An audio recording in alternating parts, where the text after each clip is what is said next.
All right, welcome back everybody. Today's skill work is going to be the holy grail of CrossFit movements, the muscle up.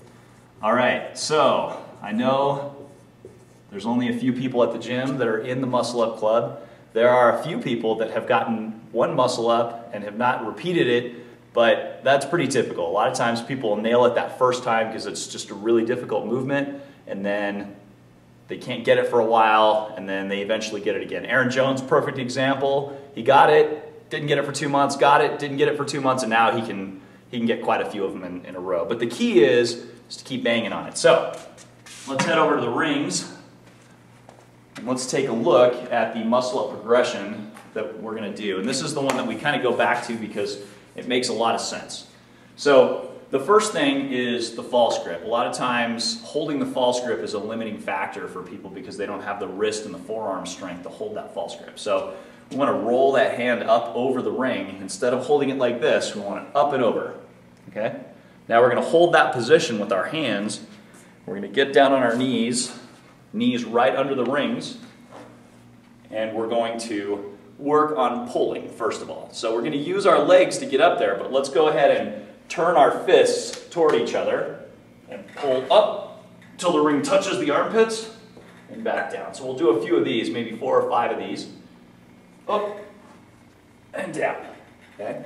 Now the next thing, the next limiting factor for the muscle up is typically the transition. It's a very difficult movement, and it's not just a pure strength movement. It takes a lot of coordination and muscle memory. So what we're going to do is start working that transition. So we're going to do the same thing, except this time we're going to keep pulling and we're going to get into the bottom of the dip. So the analogy that is often used, that we like to use, is try to tear your shirt off.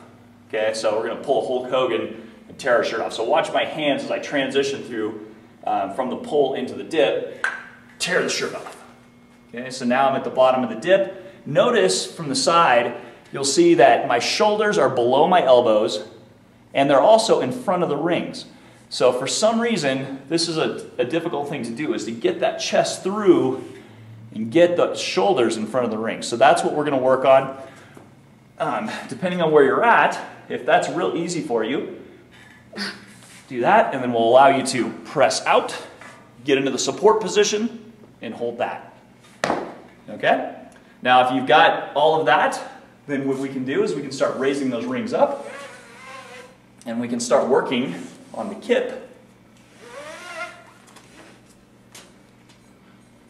So you'll want to hold that muscle, or that false grip. That's going to be the hard part. What's going to happen is when you pick your feet up off the ground, your hands are going to want to slip down. So fight to keep that false grip, and then we'll start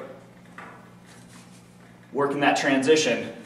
Once you've got that transition, if you've got the strength to do the ring dip, the muscle up is a done deal. All right? I'll see you at the gym.